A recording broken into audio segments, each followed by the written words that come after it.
Assalamualaikum warahmatullahi wabarakatuh. Perkenalkan, kami dari kelompok 4 kami. Tujuan pembelajaran ini yang pertama untuk menjelaskan konsep reproduksi hewan dan tumbuhan, yang kedua membedakan antara reproduksi generatif dan vegetatif pada tumbuhan, yang ketiga mengidentifikasi jenis penyerbukan dan contohnya, yang keempat menjelaskan reproduksi seksual dan aseksual pada hewan. Pengertian reproduksi. Reproduksi adalah proses penting di mana organisme menciptakan keturunan dengan materi genetik yang serupa, bertujuan untuk melestarikan spesies dan mewariskan informasi genetik. Ada dua cara dalam bereproduksi, yang pertama reproduksi aseksual, yang kedua reproduksi seksual. Reproduksi aseksual yaitu tanpa pasangan dengan satu induk. Contohnya itu ada amoeba yang membelah diri menjadi dua. Yang kedua ada reproduksi seksual, yaitu melibatkan peleburan gamet dari dua induk. Contohnya itu tentang ayam menghasilkan telur pembuahan. Yang kedua, bunga melakukan penyerbukan sebelum menghasilkan biji. Reproduksi generatif pada tumbuhan. Reproduksi generatif itu adalah perkembangan tumbuhan melalui penyerbukan dan pembuahan pada bunga. Proses ini terjadi ketika serbuk sari bertemu dengan ovum, kemudian menghasilkan biji yang akan tumbuh menjadi individu baru. Reproduksi ini menghasilkan keturunan dengan sifat bervariasi. Jenis-jenis penyerbukan. Penyerbukan adalah proses sampainya serbuk sari ke kepala putik. Penyerbukan dibedakan menjadi 4 jenis. Yang pertama ada penyerbukan sendiri, yaitu serbuk sari dan putik berasal dari bunga yang sama. Contohnya pada bunga kacang. Yang kedua ada penyerbukan tetangga, yaitu serbuk sari dari bunga lain tetapi masih satu tanaman. Contohnya pada jagung. Yang ketiga ada penyerbukan silang, yaitu serbuk sari dari bunga tanaman lain yang berbeda jenis. Contohnya pada mangga. Biasanya pada umumnya mangga itu serbuk sarinya berasal memang dari tanaman lain. Yang keempat ada penyerbukan bantuan perantara. Serbuk sari dibawa oleh perantara seperti angin, serangga, burung, air, ataupun manusia. Oleh angin contohnya pada jagung, serangga contohnya pada bunga matahari, oleh burung contohnya pada bunga sepatu, dan oleh manusia contohnya bunga vanili. Selanjutnya, reproduksi vegetatif pada tumbuhan. Jadi, cara perkembangbiakan tumbuhan dengan menggunakan bagian tumbuhan disebut perkembangbiakan secara vegetatif. Perkembangbiakan tumbuhan secara vegetatif dapat menghasilkan individu baru tanpa melibatkan proses fertilisasi. Perkembangbiakan vegetatif dibagi menjadi dua. Yang pertama, vegetatif alami adalah tumbuhan yang dapat berkembang biak dengan bagian tubuhnya tanpa bantuan manusia. Contohnya pada stolon, umbi lapis, umbi batang, dan kuncup adventif daun.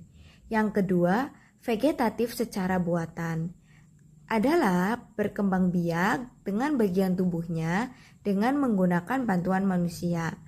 Contohnya meliputi stek, cangkok, okulasi, sambung pucuk, dan merunduk. Selanjutnya, reproduksi seksual pada hewan. Perkembangbiakan seksual terjadi melalui proses perkawinan antara hewan jantan dan hewan betina. Melalui proses ini akan terjadi proses fertilisasi, yaitu proses peleburan inti sel sperma dan inti sel telur. Proses fertilisasi akan menghasilkan zigot. Selanjutnya, zigot akan berkembang menjadi embrio atau calon anak. Dan pada tahap selanjutnya, embrio akan berkembang menjadi individu baru.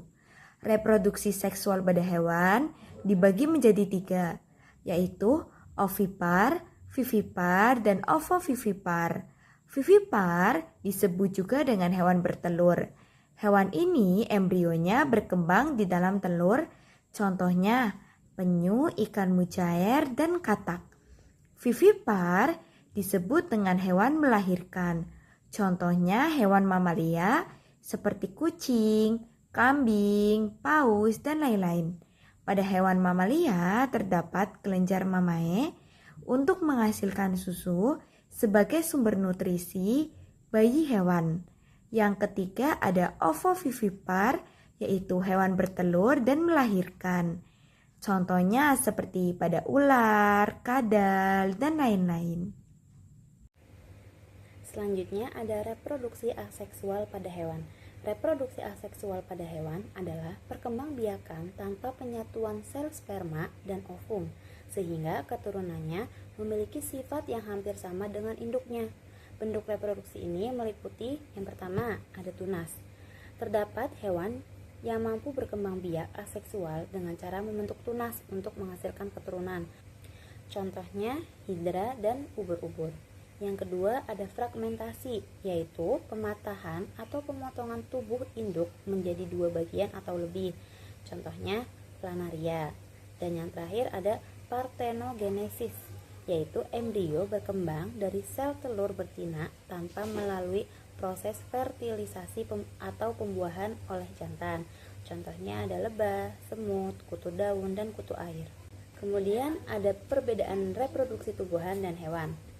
Pada tumbuhan berlangsung secara generatif melalui penyerbukan dan pembuahan, serta vegetatif tanpa pembuahan. Kemudian tumbuhan memiliki banyak variasi reproduksi seperti penyerbukan, umbi, rimpang, dan cangkok. Sedangkan pada hewan bereproduksi secara seksual melalui penyatuan sel kelamin dan aseksual tanpa melibatkan sel kelamin. Kemudian hewan berkembang biak melalui ovipar, vivipar, ovovivipar, tunas, fragmentasi, atau parthenogenesis. Nah, kesimpulan yang dapat kita ambil, yang pertama, setiap makhluk hidup berkembang biak untuk mempertahankan kelangsungan spesiesnya. Kemudian, reproduksi dapat dilakukan secara seksual atau aseksual. Kemudian, tumbuhan dan hewan memiliki variasi cara reproduksi. Dan yang terakhir, perkembangbiakan yang berhasil menghasilkan individu baru. Sekian dari kami. Wassalamualaikum warahmatullahi wabarakatuh.